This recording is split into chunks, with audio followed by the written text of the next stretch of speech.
कहानी है रामपुर गांव में रहने वाली दो सहेलियों की, जहां दोनों सहेलियों के बीच बहन जैसा अपनापन था। ये है पूर्वी, जो बड़े घर की एक जमींदार की बेटी है।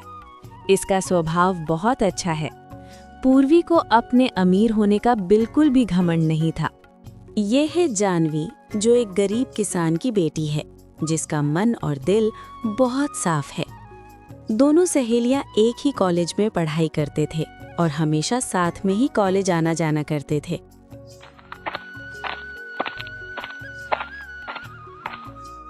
अरे जानवी, आज क्या लाई ये टिफिन? जल्दी खोल यार।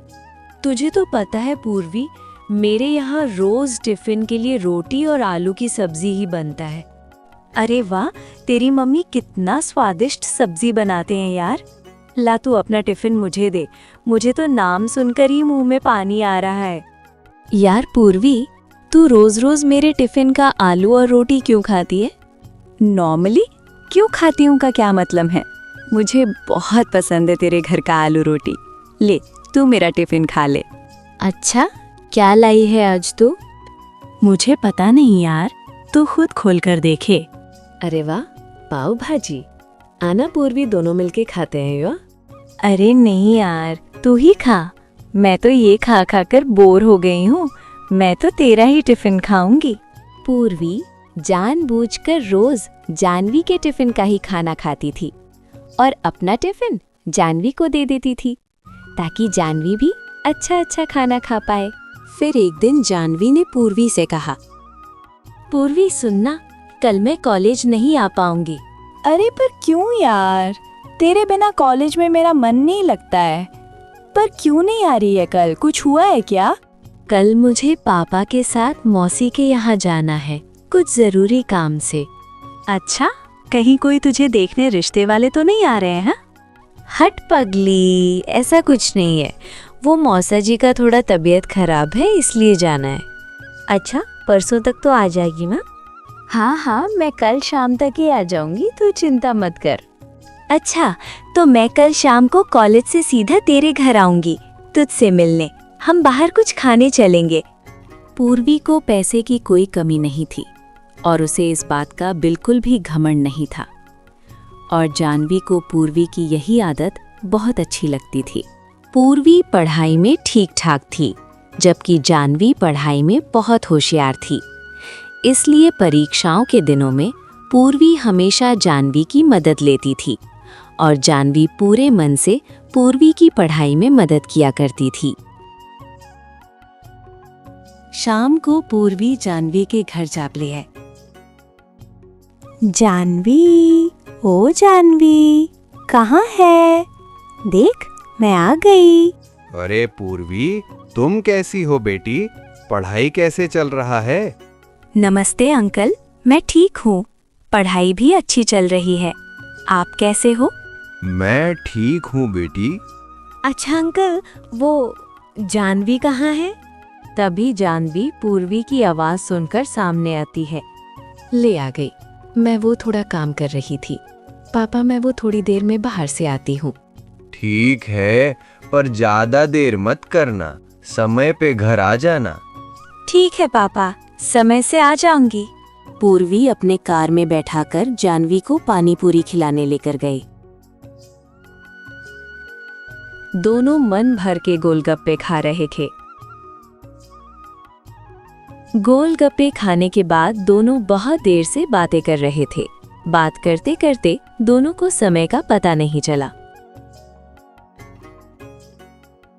अरे पूर्वी, बहुत समय हो गया, जल्दी चल वरना पापा नाराज हो जाएंगे। दोनों सहेलियां घर के लिए निकल गईं। घर आने में लेट हो जाने पर जानवी, तुम मेरा बात क्यों नहीं सुनती हो? पापा प्लीज, अब फिर से आप वही बातें मत शुरू करना। क्यों ना करूं? तुम मेरी बात समझती क्यों नहीं हो? पूर्वी के सामने मैंने कुछ नहीं कहा, पर बेटी, ये सारे पैसे वाले एक जैसा ही होते हैं। अपनी जरूरत में हमारे अपने बनते हैं और फिर बाद में अपना रंग दिखाते हैं। पर पापा, पूर्वी ऐसे नहीं है, मेरा यकीन कीजिए। मैंने तुझे लाख बार समझाया है। तू उसे पढ़ाती है ना, बस इसीलिए वो तुमसे दोस्ती का दिखावा करती है। तू देखना एक दिन जब उसका मतलब निकल जाएगा ना, तब वो तुमसे बात भी नहीं करेगी। जानवी के पापा जानवी को समझा रहे होते हैं, पर जानवी उनकी बातों को नहीं समझती हैं। और उधर दूसरी ओर पूर्वी के पिताजी गुस्से से पूर्वी का इंतजार कर रहे थे। कहाँ गई थी पूर्वी? आने में बहुत समय लगा थी। वो पापा, मैं जानवी के घर गई थी तो थोड़ा गोलगप्पे खाने चले गए थे।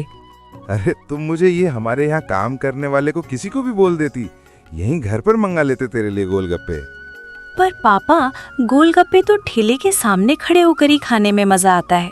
और कल जानवी बाहर जा रही है तो? ओहो पूर्वी, मैं तुम्हें 1000 बार समझाया, उस भिकारन से दूर रहा करो। तुम्हारे पे उसकी दोस्ती सूट नहीं करता। तुम कहाँ और वो कहाँ? पापा प्लीज, वो मेरी दोस्त है, कम से कम उसके बारे में तो ऐसा मत बोला कीजिए। जानवी वैसे नहीं है पापा। बेटे, मेरी बात को लिख कर रख लो। गरीब लोग अमीर लोगों के दोस्त नहीं हो सकते। उसकी नज़र तुम्हारी पैसों पर है। तुम उस पर पैसा उड़ाती हो, खिलाती पिलाती हो, बस इसलिए वो तुम्हारे साथ है और दोस्ती का नाटक कर रही है। देखना, एक दिन वो तुमसे किसी न किसी बहाने पैसे जरूर मांगेंगी। पापा, जानवी बहुत ईमानदार है, आप जैसा सोच रहे हो। ये तो वक्त बताएगा कि कैसी है वो। फिलहाल तुम उससे दूर रहो, ये मैं कह रहा हूँ। कहीं मुझे कुछ करना ना पड़ जाए।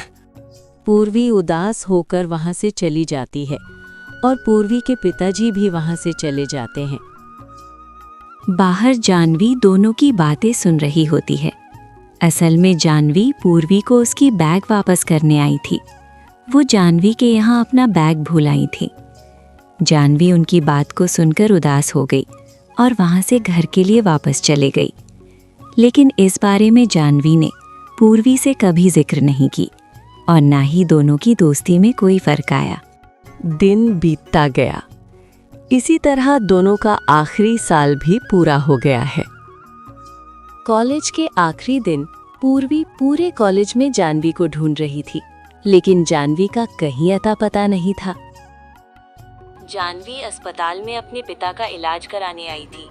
जानवी के पिता बहुत बीमार थे। डॉक्टर साहब, प्लीज मेरे पापा को बचा लो। देखो बेटी, हम पूरी कोशिश कर रहे हैं, पर उनकी तबीयत बिगड़ती जा रही है। इनका ऑपरेशन करना पड़ेगा, इसलिए जल्द से जल्द 2 लाख का इंतजाम करो, वरना हम कुछ नहीं कर पाएंगे। जानवी अपने रिश्तेदारों से और पड़ोसियों से पैसों की मदद मांगती है, लेकिन जानवी की कोई मदद नहीं करता। इसलिए जानवी ने सोच लिया कि वो अब अपना घर गिरवी रखकर पैसों का इंतजाम करेगी। लेकिन तभी उसे पूर्वी का ख्याल आया। ओहो, पूर्वी को तो मैंने कुछ बताया ही नहीं। वो मुझे ढूंढ रही होगी। ऐसा करती हूँ, उसके घर जाकर उसे सारी बात बता देती हूँ। हो सकता है मकान गिरवी रखवाने में वो कोई मदद कर सके। ये सोचकर जानवी पूर्वी के घर जाती है। हाँ बताओ, क्या बात है? यहाँ कैसे आना हुआ? जी अंकल, वो मुझे पूर्वी से मिलना था। वो अपने चाचा के घर चली गई है, अब से वहीं रहेगी। बताया नहीं क्या तुम्हें?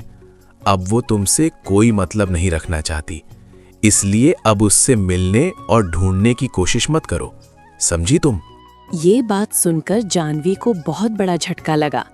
उसे अपने पिताजी की कही बात याद आने लगी। जानवी को लगा उसके पापा सही थे। पूर्वी ने उसे अपना दोस्त कभी माना ही नहीं था, इसलिए तो पूर्वी उससे कुछ कहे बिना, मिले बिना वहां से चले गई। ठीक है पूर्वी, आज पता चल गया कि तूने मुझे कभी दोस्त माना ही नहीं। तूने मुझे अपने दोस्ती के लायक समझा ही नहीं। देखना पूर्वी, मैं उस लायक बनूंगी, तभी तुझे अपना चेहरा दिखाऊंगी। जानवी की आंखों में आंसू था। उसने ठान लिया कि अब वो जरूर कुछ करेगी, तभी पूर्वी से मिलेगी।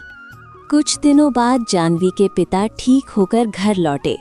उसके बाद जानवी ने पढ़ाई में पूरा दिन रात एक कर दी। हमेशा पढ़ाई करती रही। पूरे लगन के साथ यूपीएससी की पढ़ाई में जुड़ गई। अब जानवी सारा परीक्षा पास करके कुछ ही सालों के अंदर एक कलेक्टर बन गई।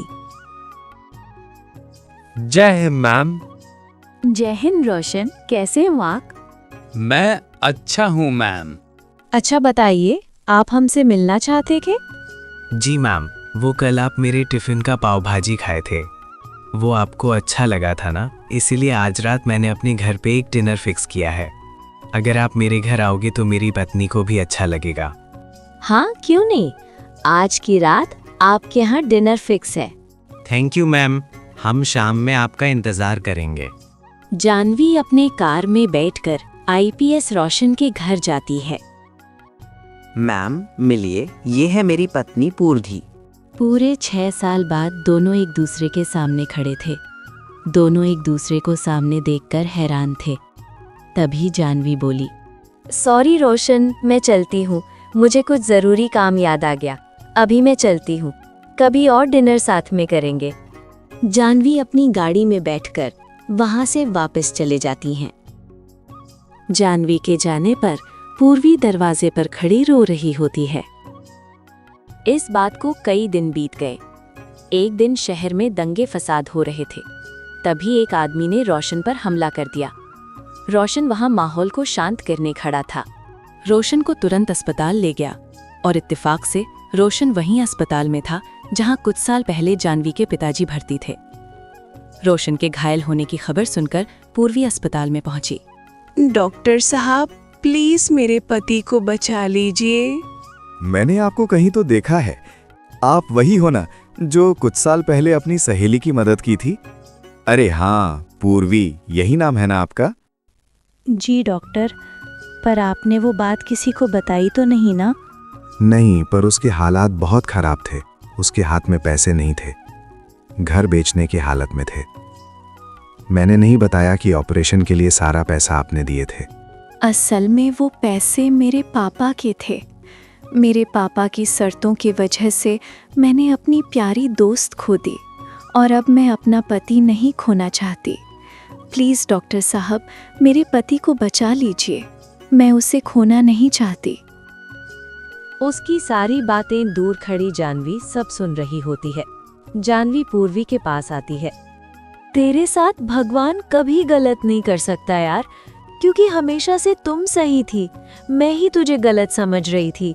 दोनों दोस्त अच्छे से पहले जैसे रहने लगे और रोशन भी आंख खोलकर देखने लगा। रोशन को डॉक्टर ने पहले ही खतरे से बाहर बताया था।